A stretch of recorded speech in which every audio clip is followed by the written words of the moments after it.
Solving a one-step word problem using the formula D equals RT.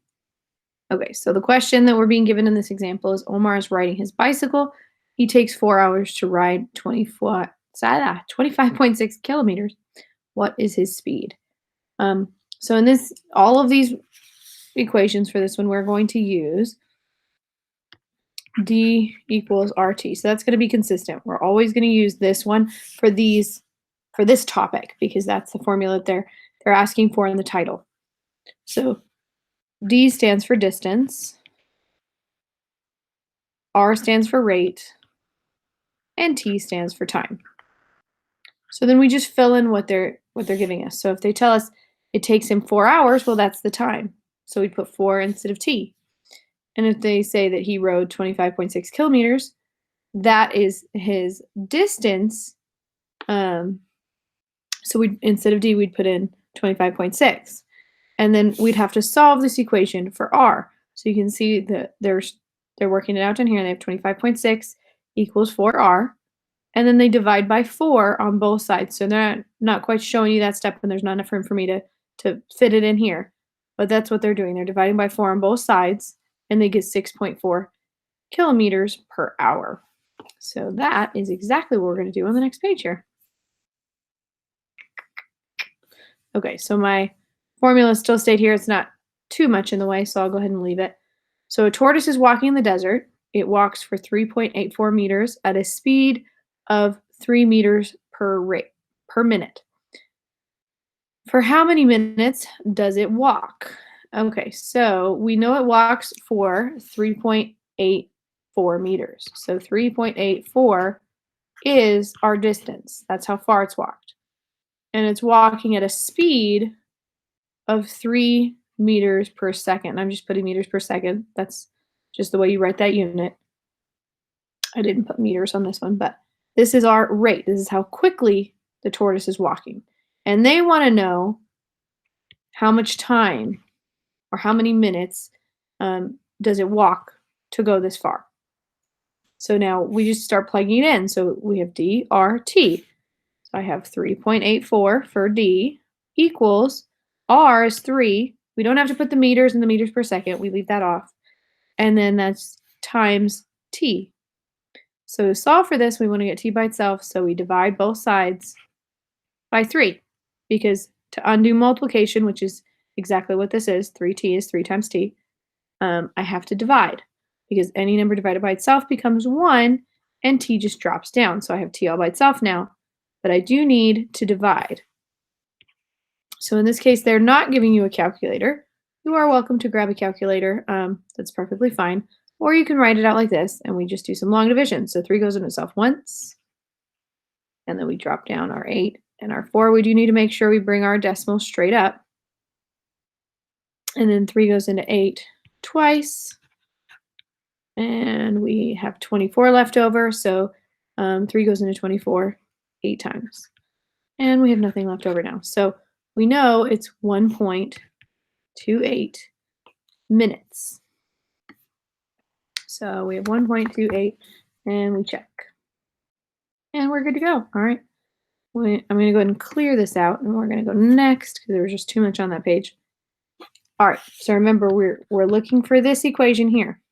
D equals RT. So we need to know what is D, what is R, and what is T. So that's what we're going to pull out of our word problem here. So construction crew has just built a new road. They build the road at a rate of 7.68 kilometers per week. So they're telling us this is our rate, 7.68, and you can put kilometers per week like this. This is just our unit. They worked for 6 weeks. Well, that sounds like time to me. So 6 weeks. And how many kilometers of road did they build? So we want to know the distance. How long is the road that they built? So we have D, and instead of question mark, I'm going to put D equals 7.68 times 6. And if you're still using X for times, I highly suggest you stop using it, just because we do have variables in our equations now. So if you keep using X, that's eventually going to get a little confusing. So we want to multiply these numbers together. So I'm going to have 48. 36 plus 4, we get 40 and 42. So 46. So now I have to deal with this decimal. And all I do is I count. I have 1, 2 numbers to the right of the decimal. So I'm going to take my decimal that's actually right here and I'm going to jump it back 2. So that's how you deal with the decimal. So we have 46.08 kilometers. 46.08. And we check and we're good to go. All right, clear. And we're going to do this one more time.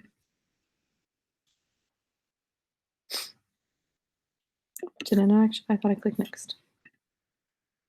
Okay, so again, we need to know what is D, what is R, and what is T. So Kayla went for a drive in her new car. She took 9 hours, that sounds like time, to drive 562.5 miles. So that's definitely a distance. And it's saying, what was her speed? So speed is another word for rate. So we don't know what her speed was. We know how far she went and we know how much time she took, but we don't know how fast she was going. So we're going to start writing it into our equation. So we have distance equals rate times time.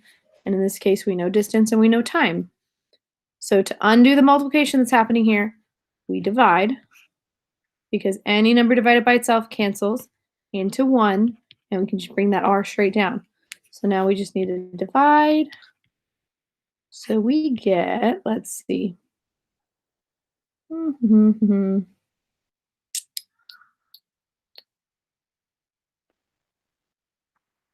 So it can't go into 5. Let's see, how close do we get to 56? 54.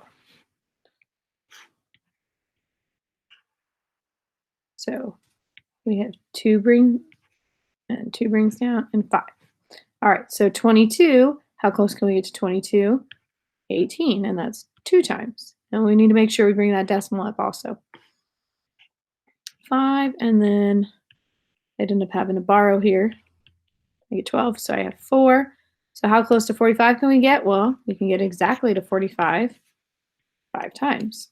All right, so we have our answer. It is, she was going 62.5 miles per hour. All right, we finished that one.